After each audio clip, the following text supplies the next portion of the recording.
Сәләмәтсез, сез татарлар тапшыруын карыйсыз. Бүгенге чыгарылышта гадәттәгечә сезгә атна дәвамында булып узган кайбер вакыйгаларны күрсәтербез. Студияда мин Эльвира Хөснетдинова эшлим. Мәгълүм булганча, Бөек Болгар дәүләтенең шикләре хәзерге Идел елгасы буендагы байтак төбәкләр буенча сузылган була. Хәзерге Ульяновский өлкәсенең дә шактый өлеше әлеге борынгы дәүләт составына кергән. Шуңа күрә биредә археологлар әле һаман да 10-11 гасырларга караган бик хисап хуҗалык әйберләре, сугыш кораллары, мөселман каберлекләре табалар. Өлкәнең Иске Майна районында ел сайын узучы Бөек Идел юлы тарихи фестивале кысаларында узган фәнни-гамәли конференциядә дә сүз башлыча әнә шул хакта барды. Теманы бу төбәктәге үз хәбәрчебез Рамис Сафин дәвам итә. Болгар тарихына кагылышлы фәнни-гамәли конференциясе башланганчы, анда катнашучыларга Болгар дәүләтендә ислам динен кабул итүгә багышланган гаҗәеп тә кызыклы театраль тамаша тәкъдим итилде. Анда гарәп тарихчысы һәм сәяхәтчесе Ибн Фадланның Идел буена килүе тасвирлана. Ибн Фадлан поднес тогда царские подарки наиболее влиятельному из агузов, начальнику войска Этреку. Ел сайын узатырган Бөек Идел юлы тарихи фестивалендә быел Идел буе төбәкләреннән дистәләгән команда катнаша. Бу көнне монда борынгы Болгарда кулланышта булган көмеш һәм бакыр тәңкәләрне, хатын-кызларның пыяладан эшләнгән бизәнү әйберләрен күрергә генә түгел, аларны үзеңә дә ясап алырга була. Шулай ук 16-17 гасырларда Рус дәүләтенең яу кырында барган көрәшләренең шаһиты булырга да мөмкин иде. Исторически подтверждено 3 самых крупнейших городища. Это Белярское городище, которое от 600, примерно около 600 гектар только крепость. Это Муромский городок, так называемый, в Самарской Луке, который находился. И Безнек Кызылсиндикте, это Красносиндюковское, так оно в источниках Академии наук СССР и находится. Это 3 крупнейших города Волжской Болгарии, поэтому примерно как раз центр находился здесь. Монда катнашучыларның киемнәре, эш һәм сугыш кораллары, гомумән һәр нәрсә тарихи дәреслеккә туры килер итеп эшләнгән. Киемнәр генә түгел, сугыш һәм көн күреш кораллары, йорт җир җиһазлары да шул заман рухын бирә. Бүтән әйбер кул белән ясала, бүтән ниләр монда. Теккәннәр, кул белән тегелә. Идел елгасы ярында узган фестивальгә беренче тапкыр килгән танылган галим Фаяз Хуҗин моннан берничә гасыр элек шушы урыннарны биләп торган Бөек Болгар дәүләте тарихын өйрәнергә генә түгел, аны күрсәтә дә белергә кирәк дип ассызыклый. Безнең бит максат табу һәм өйрәнү генә түгел, хәзерге вакытта иң зур максатыбыз без белгәнне халыкка җиткерү. Галимнәр шулай эшләргә тиеш. Шул вакытта гына без үзебезнең халкыбызны саклап кала алабыз. Халкыбыз үзенең үткәне белән горурланырга тиеш. Тарихтан билгеле булганча, Бөек Болгар дәүләтенең шикләре Идел елгасы буендагы байтак төбәкләр буенча сузылган була. Хәзерге Ульяновск өлкәсенең дә байтак өлеше әлеге борынгы дәүләт составына кергән. Шушындый безнең җирәкле батыр эшмәкәр җегетләребез сөндәге урыс арасында шушы безнең Болгарның истәлек итеп шуны торгызганнар икән. Аларга рәхмәт булсын. Бу көнне монда килүчеләр үзләре өчен бик күп кызыклы нәрсәләр күреп китте. Самар шәһәреннән Евгений Бирюкова 3 көн дәвамында 9-11 гасырларда хатын-кызларның пыяладан бизәнү әйберләре ясау серләре белән таныштырды. Расплавить стекло и намотать его как карамельку на вот специально подготовленную палочку. Әлеге фестивальгә килгән һәр кеше 13 гасырда Болгар дәүләтендә йөргән шундый көмеш тәңкәләрне үзенә басып талалар. С одной стороны, здесь на этом дирхеме изображение, надпись на арабский «Хан справедливый Тахта». Это монетка конца 13 века, я ее уже не выдумывал, изготавливаю именно по музейному образцу. Ни кызганыч 8-нче тапкыр узучы Бөтен Россия тарихи фестивален күрергә теләүчеләр саны мәгълүм сәбәпләр аркасында быел да шикләнгән иде. Аны тамаша кылырга мөмкинлек алучы бәхетлеләр, аеруча үткенрәк балалар сугыш коралларын тотып карау белән генә шикләнмичән, тимер киемнәрне киеп, яисә уктан атып, көмеш тәңкә ясап та алырга өлгерделәр. Ульяновск өлкәсеннән Рамис Сафин, татарлар. Тарихны барлау, киләчәкне бизәү. Татар халкы һәр авылын танып, аның тамырын сакларга тырыша. Кайларда, нинди ираклыкта урнашса да, ул бит кемнеңдер кадерле җире, нигезе, мирасы. Башкортстанның Мишкә районында табигатьнең бик гүзәл урынына урнашкан Бабай авылы бар. Атамасы ук безне кызыксындырып юлга кузгатты. Бүре елгасы боргаланып аккан, һәр туган кешесенең күңеленә сафлык, йөрәгенә батырлык иңдергән авылдан Ләйсәнә Садретдинова видео язмасы. Бабай авылына атама биргән, исем биргән Бабаевлар, бер туган Ян Борис, Кул Борис һәм Муртаза Бабаевлар авылга 1719 елда нигез салганнар. Алар тумышлары белән Түбән Новгород мишәрләре булганнар. Оренбур губерниясендә шик сагында хәрби хезмәттә үрнәкле хезмәтләре өчен патша аларны менә шушы башкорт җирләрендә үзләре җир сайлап, үз аллы тормыш көтәргә мөмкинчелек белән бүләкләгән. Һәм алар менә шушы Идел буйлап, Ак Идел буйлап һәм Бөре елгасы буйлап килеп, табигатьнең шушы иң матур төбәгендә Бөре елгасы башланган Башкортстанда зурлыгы буенча 3-4 урында торган Бөре елгасы башланган чишмә булып, чишмәгенә алган җирендә bir яктан урман, bir яктан ялан, шундый матур җирдә авылга нигез салганнар. Бу 302 ел элек булган. Бер суы моң дәрьясы, сайрар кышлар чакыра. Сихәтле саф һавасы да күңелләргә илһам бирә. Тагын да бер балкырга. Хөрмәтле тамашачыларыбыз, хәзер без Бабай авылының искиткеч матур, гүзәл табигать кычагы Бөре елгасы буенда. Минем янымда шушы авылга, аның табигатына мәдхия җырлаучы Хәмдия Низаметдинова. Әйтегез әле, рәхим итеп, ни өчен сез менә шулай иҗат итә башладыгыз? Кызым, мин бит татар, үзебезнең саф милләт, саф Габдулла Тукай телле милләтебезнең мәркәзебез булган Казансыз яши алмыйм. Мин бит сезне күрмәй тора алмыйм бер көндә телевизор аша. Сагынуымнан кызым. Үзем аннан сугышын балеты белән 4 бала үстердем. Чит җирләрдә кызым. Башка авылда яшәдем. Үзебезнең Башкортстанда Кырмыскалы районында бабаемның авылы, ул Башкорт авылы булды. Үз авылымны үз телемдә сөйләшә торган рухи туганнарымны сагынуымнан үзем бакчада эшләдем. Эшем күп, 5 буныкларымны үстердем анда. Йөгереп киреп, кемдер диктовать итеп тора инде менә. Тизрәк язып куям да, эшем күп. Шуларны Кызыл таңга җибәрәм, тучы чыгаралар. Хәмдия Низаметдинова белән озак сөйләштек. Ул әтисенең Бөек Ватан сугышына китүен, сугыштан соңгы елларның авырлыгы хакында шигырьләре аша җиткерде. Бу очрашу турында тулырак халкым минем тапшыруында карый алачаксыз. Әлегә авыл тарихын дәвам итик. Әлбәттә, авыл бик тиз үскән. Үткән гасырның башында 1920 елда авылда 1466 кеше яшәгән. Авылда 3 мәчет, 2 мәдрәсә, 2 лавка, 3 тегермән булган. Аннан соң күп сулар аккан. Бабай авылында бүген бер мәчет. Шушы көннәрдә аның 30 еллыгын билгеләп үттеләр. Әлхәмдулилlah, халкыбыз булай тынак, тыныч, уңган, тырыш һәм һәр кеше инде үз керен үзе керә, әлхәмдулилlah. Торган төбәгебез бик матур, бик күркәм. Инде безнең ата-бабаларыбыз да кирәк. Карап сөйләп белгәннәр дигән урынны сөйләгәннәр. Суыбыз да бар, урманыбыз да бар, җиләк җимешләребез да бар, әлхәмдулилlah. Бөтен яклап та бу зойлы, уңайлы төбәк инде. Инде кабат 1920 елларга кайтыйк. Бу 20 ел авылның шундый зур чагының соңгы елы булган. Киләсе 21 ел бөтен дөньяда, бөтен илдә булган ачлык, бу якларда ачлык бик каты булган. Авылның яртысын кырып салган ул. Шул ук елны, шул корылык бик эссе вакытта җәй аенда менә шушы үзәк урам да янгын чыгып, урам буена янып беткән. Әлбәттә инде аш кешеләр, ашаргалары булмаган, яшәр урыннары булмаган янгындан соң кешеләр шит якларга да чыгып китәргә мәҗбүр булганнар. Һәм инде менә шулай авыл халкы кәмегән. Анардан соң инде Бөек Ватан сугышы. Авылдан 221 яугир сугышка алынган, шуның яртысы 100дән артыгы әйләнеп кайтмаган, ятып калган. Ничек кенә булмасын, бабай авылы яши, яшьләр китеп хезмәт итеп кайталар. Күп кенә авыл халкы үз эшләрен башлаган, җиләк җимеш үстерәләр, умарта тоталар, мал асрыйлар. Безгә калса, бу авылда туып үскәннәр аны бер кайчан да ташлый алмас. Аның тарту көче нык. Ләйсәнә Садретдинова, Татарлар, Бабай авылы, Башкортстан Республикасы. Хәзер Пермь краена юл тотабыз. Биредәге сәяхәтләребез барышында Ирен елгасы буе татарлары бик мәдәниятле, җыр моңга сәләтле халык икәнлегенә инандык.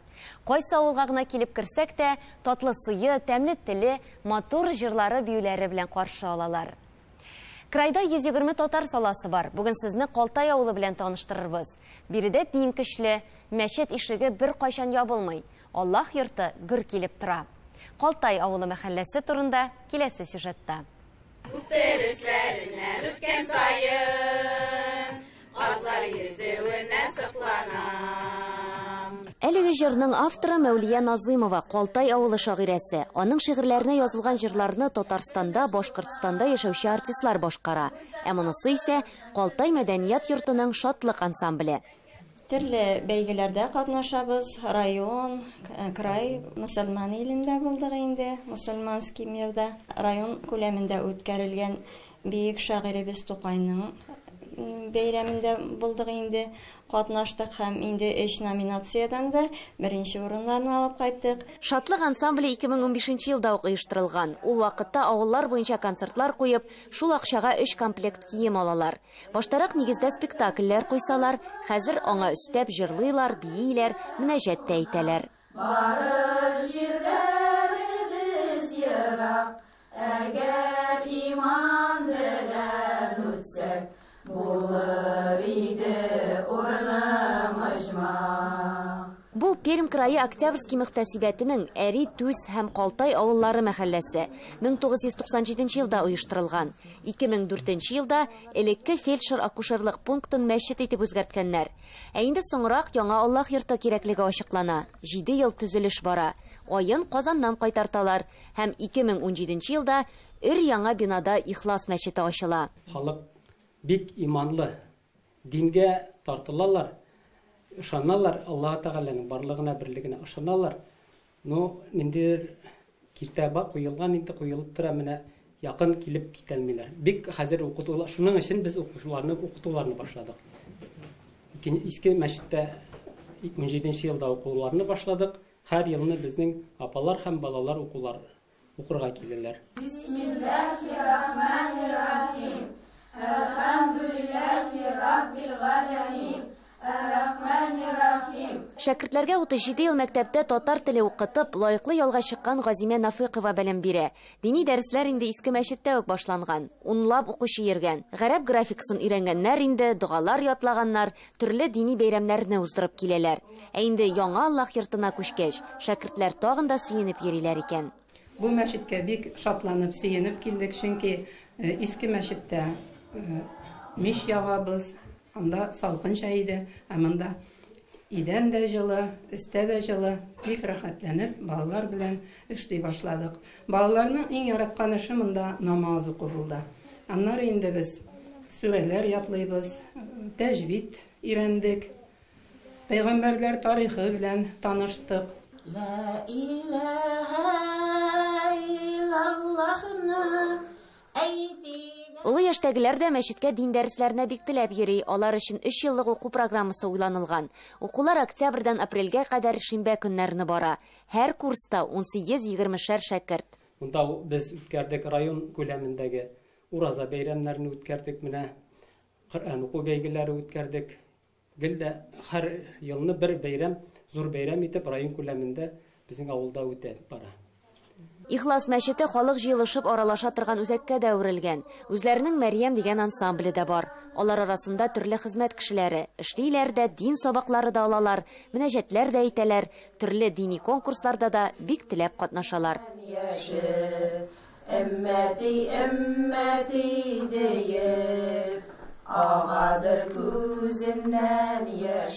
Эльвира Хөснетдинова, татарлар, Пермь крае, Қалтай авылы. Экспонатларны барлау, төрле еллардагы мәкаләләрне җыю, архивларда эшләү. Оренбургның Хәсән Ямашев исемендәге китапханә 115 еллык юбилеена әзерләнә. Җыелган мәгълүмат белән китапханәчеләр укучылары белән уртаклашырга дигән максат куя. Шуңа да ел башында ук социаль челтәрләрдә китапханә турында 115 факт дигән сәхифә эшләнә. Бу хакта китапханә үткәргән һәр чарада сөйләп киләләр. Әлеге эш ел ахырына кадәр дәвам итәчәк. 1906 елда Милли китапханәне Мөселман хәйрия җәмгыяте оештыра. Хәзер анда 50 меңнән артык китап бар. Шуларның яртысы диярлек татар телендә. 115 еллык китапханәнең бер эш көне хакында Оренбургтан үз хәбәрчеләребез. Экспонатлар үзгәреп тора. Китапханә турындагы 115 фактның берсе шагыйрь Муса Җәлилгә багышлана. Муса Җәлил безнең укучыбыз, ул Хөсәйнига йөргәндә безгә укырга йөргән. Безнең мөдир булган Шәриф Камал аның белән очрашуларда очрашкан, аның белән аралашкан. Аннан соң Муса Җәлилнең гаиләсе дә безнең китапханәгә йөргән. Зәйнәп апа, Хәдичә апа. Китапхана төрле елларда Муса Җәлилнең юбилей һәм хәтер көннәрендә катнашучы да һәм аларны әзерләүче дә була. Менә шагыйрьнең 60 еллык юбилей кичәсенең фотосурәтләре. Ул Оренбургның зур мәдәният йортында уза. Менә бу фотографиядә Муса Җәлилнең бер туган энесе Ибрагим абый, аның чыгышын күрәсез бу фотосурәттә. Ул 66 елда Киргизиядан, Фрунзе шәһәреннән килгән булган Оренбургка. Икенчесе дә бик кызыклы. Татарстан белән Башкортстаннан зур делегация килә. Алар арасында язучылар Хәсән Туфан, Габдрахман Минский, Нозар Нәҗми. Төрле елларда үткәрелгән юбилей тантаналарында шулай ук шагыйрь Ринат Харис һәм Муса Җәлил белән бергә тоткынлыкта булган иптәшләре дә катнаша. Инде язучыларның үз китапларын бүләк итү матур гадәткә әйләнә. Менә Рафаил Мустафин бит инде сез беләсез, ул Муса Җәлилне өйрәнүче, аның үз кулы белән язып калдырган безгә теләкләре. Шәүкәт Галиевның шулай ук менә безгә калдырган язмалары. Без аларны музей почмагында һәр вакыт яктыртырга, күрсәтергә тырышабыз. 60-нчы елларда китапханә каршында әдәби түгәрәкләр эшләп килә. Анда шулай ук Татарстан һәм Башкортстан язучылары катнаша. Соңрак аның әгъзалары җирле татарлар милли хәрәкәткә кушылып, татар иҗтимагый үзәк төзи. Аннан инде ул шәһәр татар мөхтәриятенә әйләнә. Зур чаралар китапханә кысаларында гына түгел, ә шәһәр күләмендә уза. Бу истәлекле фотоальбом китапханәнең зур тарихы. 67 елда Урал газетасының юбилеен уздырганда, шул юбилейга Казаннан язучылар килә делегация булып, Заки Нури, Нәби Дәүли һәм яшь язучы вакытта Газиз Мөхәммәтшин, менә алар ярдәмендә китапханәдә әдәби түгәрәк төзелә. Менә шул әдәби түгәрәкнең утырышлары монда күрсәтелгән фотосурәтләрдә. Бик уникаль альбом дип әйтәбез инде без моны. 100 яшьләр китапханә бүген дә үз вазифасын нәкъ әүвәлгечә үтәп килә. Милләттәшләр өчен җыелышу, аралашу урыны да булып хезмәт итә. 115 факт китапханә турында исемле интернет рубрикасын караучылар саны арта бара. Бу күренеш китапханәчеләрнең видео төшереп, шәһәрнең кызыклы тарихи урыннарын күрсәтү белән дә аңлатыла. Планда тупланган мәгълүматны китап яки журнал итеп җыю. Оренбургдан Фируза Абсалямова, Татарлар.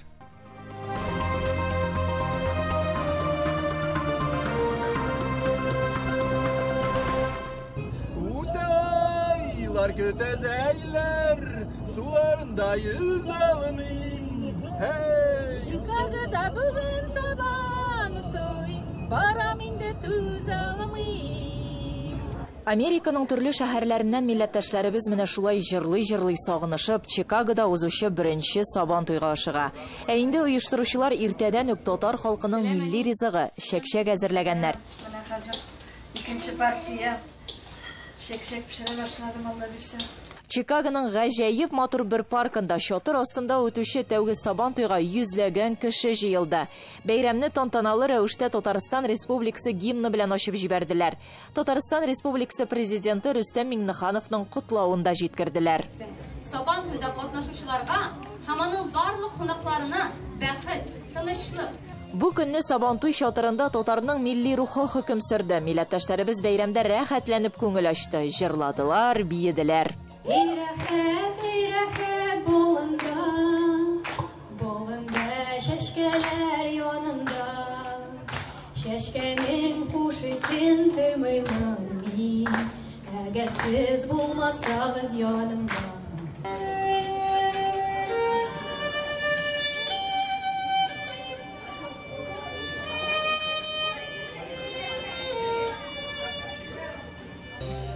Пашмас горячим чаем, әзір ашап пішіргәйі, Тұқмашы ашқыз тыбый, илі қап қайнар маңбый. Татар халкының милли ризыкларыннан өстәлләр сыгылып торды. Сабантуйда бәлештән дә ауыз итәргә була иде. Пылау да пешергәннәр. Бәйрәмгә татар әләме төсләрендә Америкада бик популяр булган пиньята да ясап килгәннәр. Ул балаларның күңеленә аеруча хуш килде. Чарага Латвиядә туып үскән, Казанда мәдәният институтын тәмамлап, хәзер Нью-Йоркта гомер итүче Лилияна Газизова да чакырулы иде. Мин бик бәхетле бүген шушы бәйрәмдә үземнең милләттәшләрем белән очрашуыма. Сабантуйда гадәттәгечә төрле ярышлар да үткәрделәр. Генә җитмәде. Ашыйсыңмы? Алдыңмы? Җиңүчеләргә оештыручылардан бүләкләр дә әзерләп куелган иде. Чикаго Сабантуйын оештыручы Чикаго татарлары диаспорасын булдырган Айгөл Тим Чишин. Бу Сабантуй була алмасыя безнең дус татарларыбыз булмаса Чикагода. Мин әйтермен, бүтән кеше диярлек нәрсәдер эшләде. Кемдер оформление ясады, кемдер матур пиньята ясады. Сабантуй дигән сүзләрне ясады, эзләп бирдем. Бәлеш пешерде, кемдер чәк-чәк пешерде. Аннан җырладылар, бийделәр, алып баручылар булышты. Мин сүзем җитми, шуны хәтле безнең туган, җиткән киң күңелле халыклар. Бүтән кеше бердәмләп эшләдек. Менә шулай берләшеп, ярдәмләшеп, бик күңелле итеп яши безнең океан артында гомер итүче милләттәшләребез. Гөлия Садыкова, Чулпан Фатыйхова, Татарлар, Чикаго, Америка. Бу атнага сезгә тәкъдим итәсе сюжетларыбыз шулар иде. Хөрмәтле тамашачылар, көзнең беренче айлары һәрберебезгә уңыш һәм муллык китерсен. Сау булыгыз.